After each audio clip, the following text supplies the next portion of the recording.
Joe Moscato, I see you, your new face to us. Could you introduce yourself, please? We'd love to know who you are. Who you were. Yeah, Sorry. that's all right. Who are you I and work who at are you now? Superior. I work at Superior Packaging and Finishing. I was actually on the last operator meetup as well too. And I just wanted to join to make sure they knew I should be knowing, like just to gather as much information as I can. And I actually had a couple questions too to see if you guys had anything I could pick your mind about as well too. Awesome. Perfect. That's why we're here. I thought I might ask Kevin real quick. He went to Drupa. I apologize that the meeting's a little later than normal in the month, but we had some contributors that were there, and I'm sure you picked up a lot of information. Kevin, anything that you feel like pertains to MGI specifically and what they're up to, or what operators might be able to pull from it? So I did find that Drupa was really interesting in the world of embellishments. It seems really like it was like an embellishment Drupa. So a lot of people, a lot of new players are coming to the game. The players that were already in the game were coming out with different types of technologies to do really what was sexy print. So I think, and that's why what they think was really covering the embellishment beat, as it were, because there were so much talk around embellishments. At the MGI booth, I saw something really interesting that they were coming out with, which is called the Octopus. And so it's basically it's like a Zund cutter that has like 8 or 9 arms that is live cutting different types of shapes on a web. So I thought that was kind of a really cool thing that MGI had shown. And speaking of MGI, we got Julian. Julian, how are you? Julian's joining us from MGI. Oh, he's on mute. But so that's really some of the big things that I think that came out of the show was the push towards embellishments and the understanding that today it's not about just printing faster. It's about how do I make more money with it, which is what everybody on this call already understood for a while and is currently doing the embellishment. So that was really good for us. I think it's interesting what's happened, especially in the last year. I feel like a couple years ago we were out as Tactful pushing a lot of solutions for people that did embellishment, and it was kind of tepid. The reception was, we're curious, but not people weren't driven. But now they're driven. Right. Now it seems like it's a segment of the market that's just getting most, if not all, the attention. And as Joe mentioned earlier, Joe DuBois, they're actually investing in a high-con cutter to now digitally cut the digitally embellished and digitally enhanced work.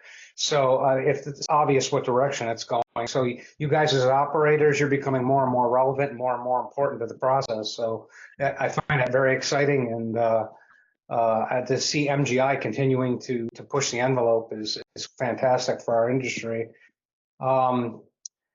Any other comments on new technology or anything that your shops might be doing that's new and exciting? Did anybody go to Drupa? Did any of you guys go to Drupa this year or no? We had a representative there. I did not go. We had one of our head of sourcing went there. Yeah.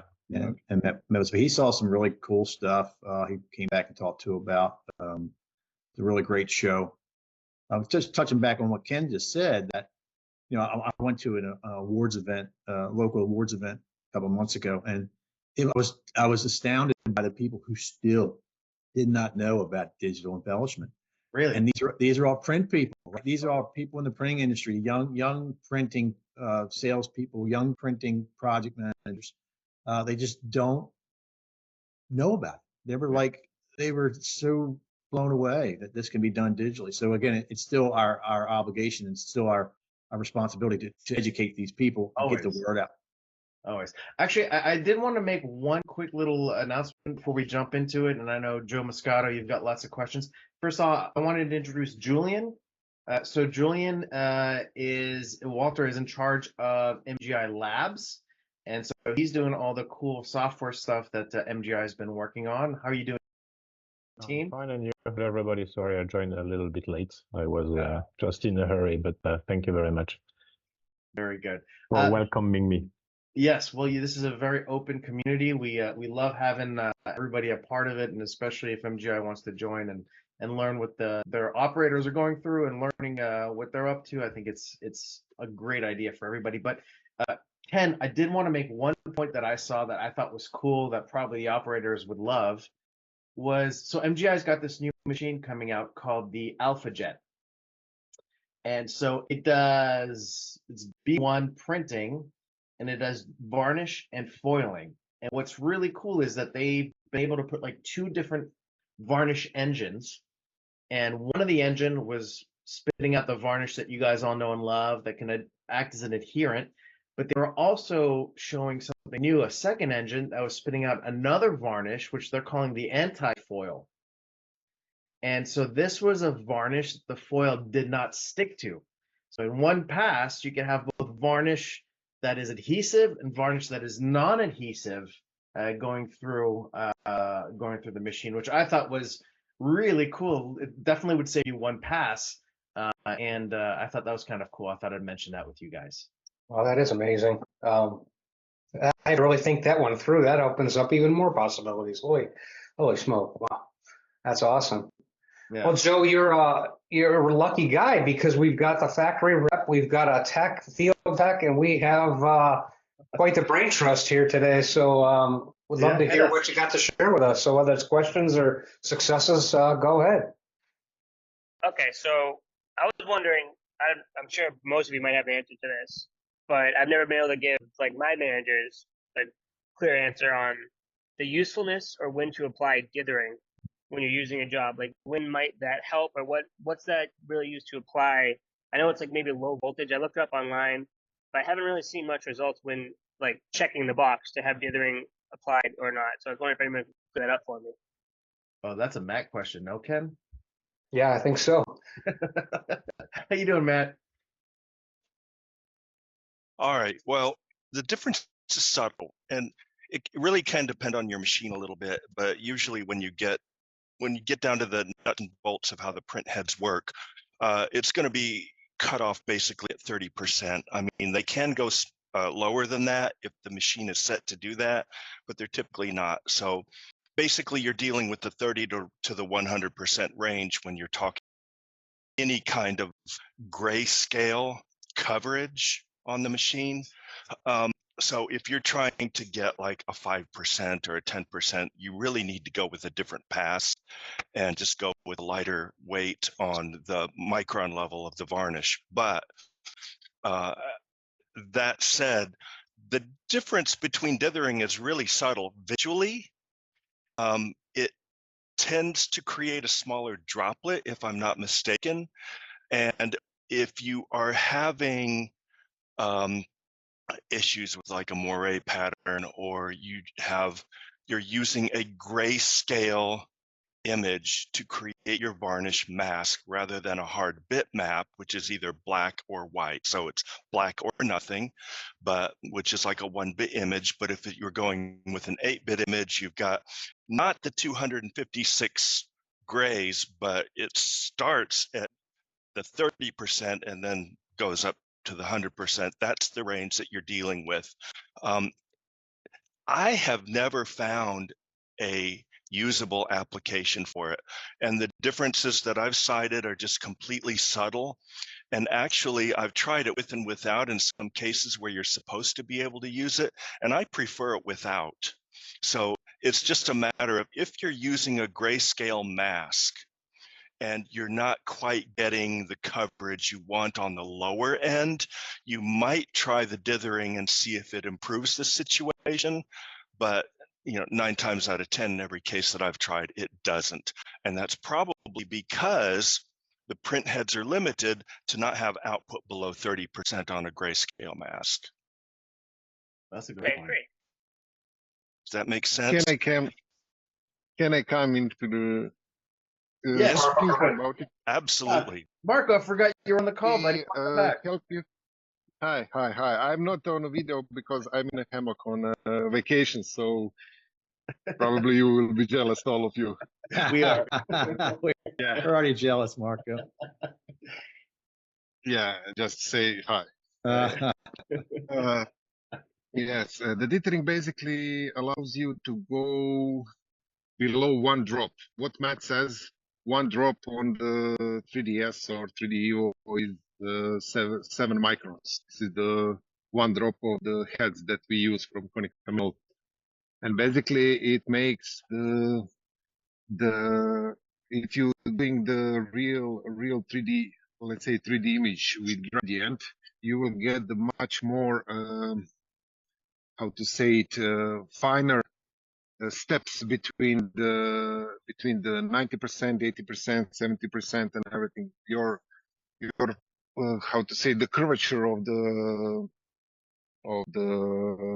varnish will be better, and also you can do when you use the gradient on your mask, anything until 0% will be possible to, let's say, print out by the heads. So if you do the mask from some bitmap and you didn't with the brush, you didn't clear all the details of 2% or 3% of the mask, it will spit out something. Basically, it's going on the way that he how can I say, skip some of the nozzles to get the lower amount of the varnish. For the matte, you can use it to get the satin printout. I used it 2 times with let's say 29 or 36 microns, and then up on that I pass another pass with 10% of the varnish, and then I get this, not the gloss finish, the satin finish, not real matte finish, but you get that satin finish. Or you go completely 2D with just the satin finish with, let's say, 10% of the varnish. You need to find the balance in the mask. Okay, that makes sense. That was a good answer. I remember we used dithering a lot too when we were trying to just get lower varnish in demos. So when people were like, "Can you go lower?" we'll put dithering on and try to drop it. But I like the idea of being able to create a finer gradient between those, I guess those steps. That makes sense. I personally never had any success doing it. We tried it a couple of times, but it just seemed like most customers were going to the jet varnish because they were really looking for that gloss. So any effect we had almost kind of looked like a mistake in a sense. So I guess I'd be really careful using it. But you guys on the creative side, you got a way of making those files look fantastic. So if you can work with somebody from pre-press on the design side, you just might make something that knocks it out of the park. So I'd be excited to see it if you do figure it out, Joe. Because on all my trainings, I said to customer, don't use it if you don't want to use it, because of that not to get not good printout that he's used to. So use it when you want to use it, when you know what is happening and you want to use it. That's a great point. All right, Joe, what else you got for us? So our machine actually is coming up soon on needing a degassing maintenance kit.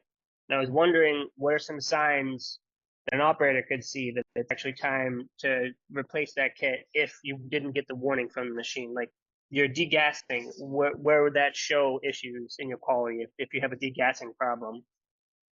That sounds like something maybe for Julian. Do you have a take on that, Julian? Well, actually, that might be more for Marco. I'm not guessing. Oh, that's true.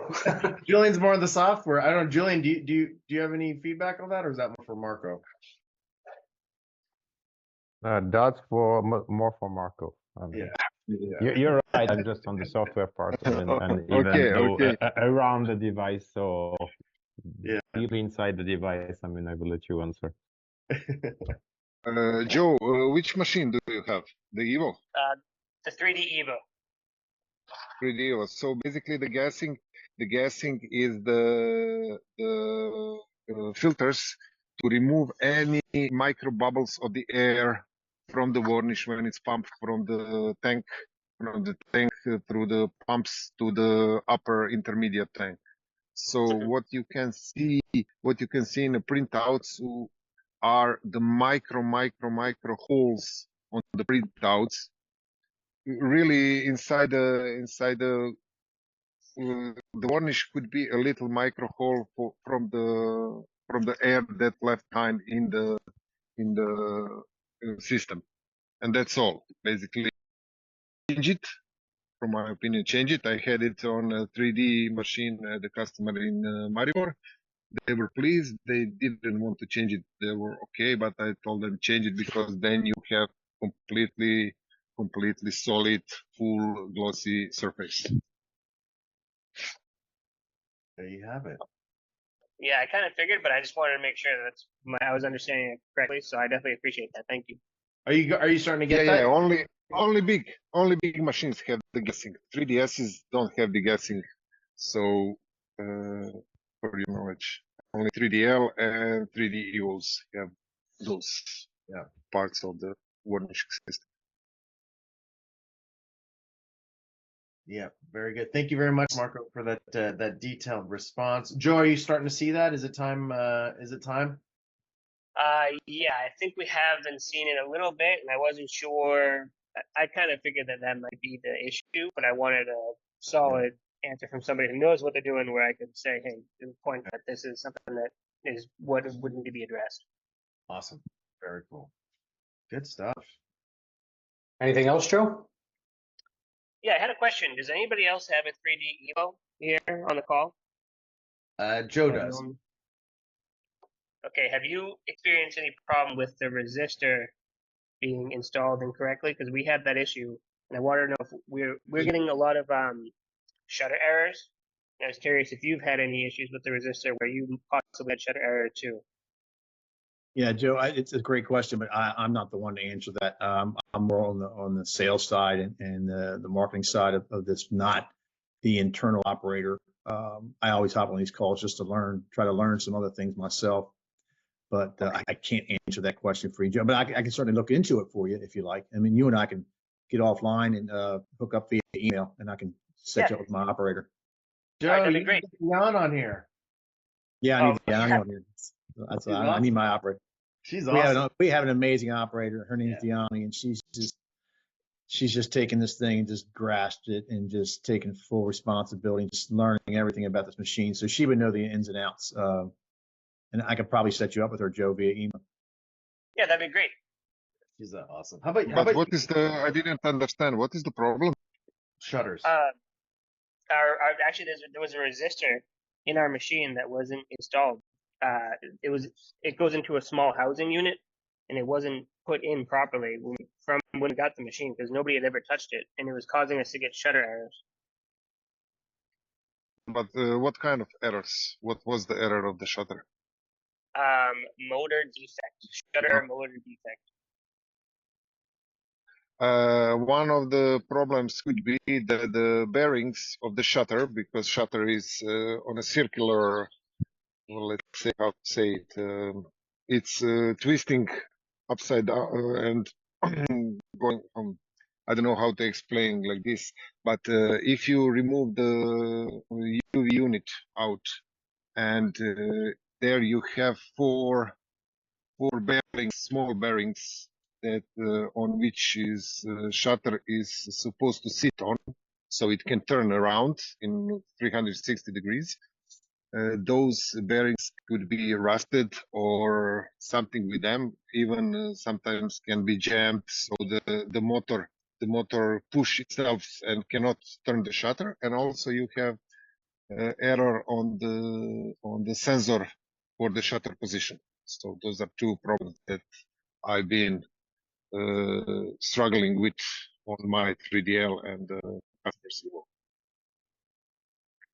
We had those two, and I replaced those bearings as well and the sensor.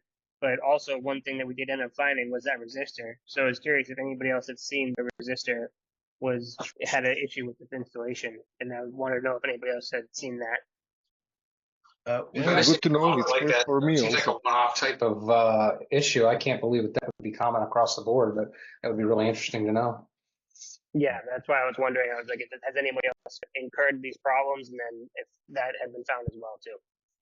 Interesting. We got a new player that just joined the game. Devin, welcome to the Operator Meetup. We're glad to have you here, man. Oh, Devin, you there? Oh, I guess not. Maybe Devin had an Evo. We can ask him the question. Sorry, go ahead, Ken. It's all yours. No, before I go on with anything else, Joe? Those questions are great. We're learning a lot here. Yeah. One thing I was wondering about was Kevin earlier mentioned the octopus. Could you tell me how that is that spelled? Just like a regular octopus, or Yep. okay. It's I the definitely octopus. want to bring it up. Yeah, so it's web, so it's not sheet. So just keep that in mind. I don't know if you guys are set up for web, but Okay, it's that's good. actually Julian could give us a little bit more information on the octopus. I'm sure he did a lot of the software for it. But it's basically. Do you want to give us a brief description of what you're doing there, Julian? Yes, sure. So basically, as Kevin said, I mean, it's not a sheet fed. It's basically for a web. So as I don't know if you already saw some demo about it. So it's basically in full. I mean, in full power, you have a 3-arm with 3 tools, each of one. So it's not a laser; it's a knife for some reason. While if you do laser for in some substrates, you might have some burn, I would say, trace around it. So it's purely a knife for the time being for kiss cutting. So for label. So you have like 9 tools, and I would say the beauty of the Octopus is that it's fully versatile, that you can have multiple shape at the same time. So the device is able to cut multiple shape at the same time. So you do not need. You are still in that mood to have some small. I mean, I would say small run or small. Variable. I would say variable data, if I may say so. So variable shape. So that's what that is for the Octopus is made for.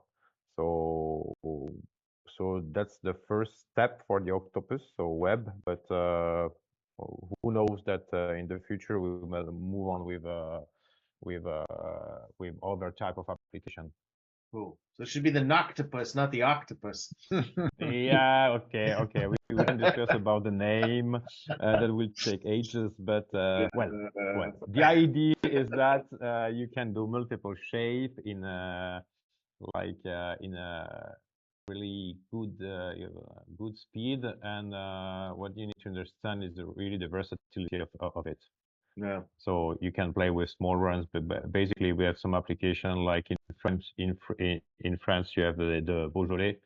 And the Beaujolais bottle, I mean, what they used to do is they have like a custom, I will not exaggerate too much, but it's like one label for a bottle or one label for 100 bottles. So what they need to do is to be able to be very versatile in terms of the shape that they're cutting. So that's why the Octopus Very cool. just born.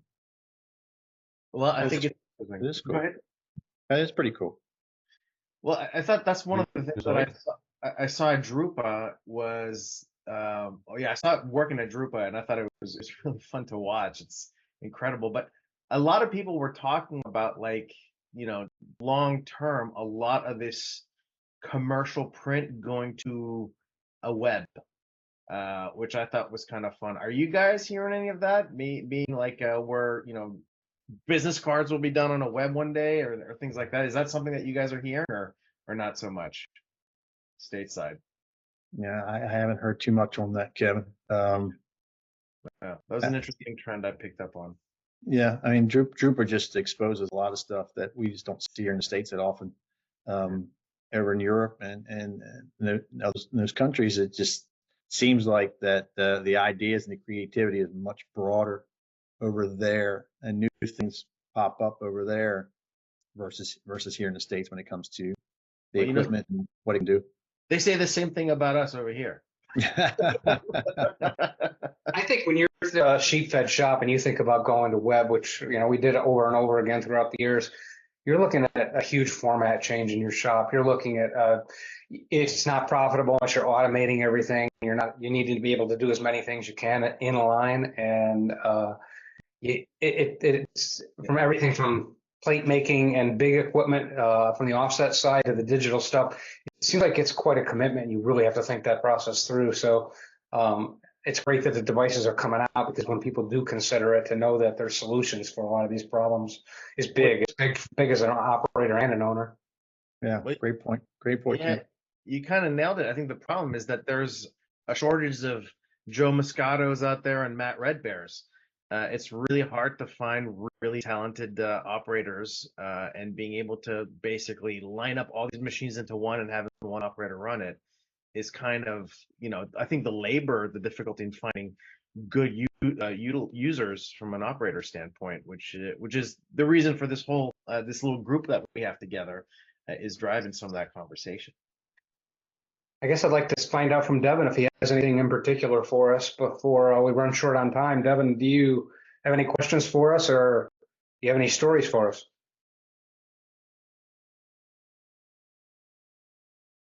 No, I guess he can't. He's on mute. He's on mute, so. Yeah. All right, we'll move on. I've been trying to think of every week some sort of tidbit to give you guys before we take off. Sometimes we're just so focused on issues and challenges that we don't have any. And I think about the owners of the shops, and they know what that varnish bill ends up being every month. And they're always excited to see how much of their varnish goes into trash because you're using setups and you're setting up, you've got defects or you have overruns. And I just thought I'd touch briefly on some of the things that I've done in the past to reduce that amount. That's something that you can actually show your owner, make yourself look good. I think it's important, especially if you're running that 13 by 19 size, to keep a box lid near your toner devices or your output printers, and save those sheets that are clean on one side. If you can take those sheets and reuse them on a jet varnish, whether it be when you need to test your heads or you need to see how the coverage is going to look, or you got that customer that says, can you run one of those heads at only 20 microns? You can get a chance to see what that looks like without wasting paper. And then, obviously, on occasion, you're going to have defects when you run those sheets. And I know the long purges tend to use an awful lot of varnish. So hopefully you're not doing a lot of long purges. Myself, I like to get in there with a lint-free cloth and let me get the heads clean and wipe them off, and then do a short couple of samples. That can save you a lot on the varnish side. Typically, I find that it's the dust and the paper particles that can cause a lot of your defects. So if you're doing a long purge, you're trying to push varnish through a large piece of dust or a large piece of offset powder or some sort of defect. So I think the wipe is far more useful and far more cost effective. So think about that before you're doing a long purge. I rarely did them. I'd love to be able to tell the owner, we got this way of cleaning the heads, but we don't even go there. We don't want to waste your varnish. So that helps. And then often I had customers say, can I see 100 microns? Can I see 65 microns? Now can I see a sheet with 45 microns? There's a test pattern somewhere on your jet varnish that has they're about 10 millimeter wide bars that go from edge to edge on the sheet. And it starts at 100%, maybe 110%. It goes all the way down to, I think, 5%. I recommend you do this on a clean sheet of paper and you hand these off to your sales staff. They can use that sheet over and over again to show people not only what the micron levels feel like, but how they look. So that might require you to do far fewer press proofs, and it becomes a useful tool for people when they go out. I think sometimes people, when they see 180 or 100 microns, they don't really know the difference. So often I won't cheat. I won't give them 100 microns ever. I'll give them 80. They don't know the difference. Nobody's getting out a micrometer and checking that. So I would remember to do that. I do, Kevin. And I think that diagnostic file is also useful for you to figure out how old your heads are getting. If you're starting to print, 15 and 20%, and you see that that's not even a hope for you anymore, it gives you the chance to make note of the fact that you got head number 2's not printing like it's supposed to, and that might be on your horizon in the near future. Or it might help you know, hey, I'm not even going to print a sheet at 25 microns. I know there's no way I can get there anymore. And that saves you from fighting maybe a 10 sheet setup. One more quick thing. I would never give bindery overs that are varnished or foiled. I would hold on to those. If you're going to do 5 or 10, you can use them as samples if they're not asked for. If they're needed, they'll come to you and you'll look like a hero because you've got a couple extras. But sometimes I will give them exact count and the job will go out the door and I never hear from it again. So to run 10% overs on every job when it comes to the varnish as expensive as it is, I would strongly recommend not doing that. Just hold them aside. They'll go grade your sample file, and if they need them, again, you look good. Because for things like guillotine cutting, or whether you've got a smart slitter or Duplo type device, a single sheet cutter, they can set up on sheets that don't have any varnish whatsoever. It makes no difference. So print a couple extra on your toner device and give that to your bindery crew, and it also makes it look like you're not using any varnish. So I thought those might be a couple tidbits you can take with you for the week, and maybe that spurs further questions. Anybody else have any tricks for reducing the amount of varnish that they use? I'd love to hear from Matt. We haven't heard from you all day, buddy. How are you, man? Anything on your side? No, just thank you, Ken, for all that information. You are spot on with all that. And I rarely purge ever. I only do it if I have to. Like it's just streaking, and I don't know where the streaking is coming from. It's like normally I can just wipe the heads and move on, but I probably purge once every 6 months, maybe. Yeah. So, and I rarely ever do an additional clean and wipe, that kind of thing. And it's probably because I mostly manually wipe the heads. So I don't rely on getting the cloth on the tray. You know, of course, it's going to be more difficult on a larger machine. On a narrow machine like that, that's going to be really easy to do because it's just literally an arm's reach. So, but that's, you know, I'm not too worried about wasting varnish, and sometimes we do want to do overs because we want to have the samples on hand. So I just make sure that we get as little make ready as possible, and then I have to go over to bindery over there and say, hey, give me those sheets so I can put them down here under my table so that we have them for samples. Otherwise, I don't really have much to report. I have no problems. And that's actually kind of a good thing right now because it's like it seems like for all the issues and problems come in batches, and it's like just kind of one thing, and then you're calling service again, and then the next week you're calling, and then everything clears up, and then you're just fine for a half a year. And every time you turn it on, it's just perfect, and everything runs exactly as it's supposed to. But, you know, that's also just coming from keeping an eye on it and not letting it get to any kind of a point where it's going to have a bearing go bad, or that belt is too tight, or you're not setting it up right and it's going to cause more issues in the long run, that type of thing. Yeah, it brings up a great point, Matt. That maintenance is so important on this machine. You can really let it slide on a lot of offset printing machines, and when it comes to that environment, especially where your machine is and inside where your heads are, there's just not too clean. It needs to be looked at. You need to search out things before they become issues, and they're almost always easily taken care of. So it's important to remember. That's great advice, Matt. Thank you. Anything else, team? I did have one thing. I don't know why I didn't think of it before. It might be Julian that knows about this, but I recently changed my machine's units, like the display units, from metric to being imperial, or like I changed that over. I noticed when I did that, when I'm trying to change my iFoil stamp area, it won't allow me to unless I switch it back to metric. Do you know why that would be? Interesting. Yeah. Nope. No, Maybe he fell asleep in his hammock, I think. But I can check. I can check with the team that is dealing with this. So you change from metric to imperial, right? That's what you did. But yeah, in the settings area. In the settings area, and the iFoil remains in metrics. It can't do selective stamping. Yeah, I tried to, like, let's say I have like a 17-inch sheet. I tried to squeeze my iFoil stamp area down, and it won't allow me to unless I go in and switch from inches to metric. Then it'll let me switch and customize it however I want. Okay, I will try to push that to the R&D. Good feedback. Go ahead, Marco. I'm sorry.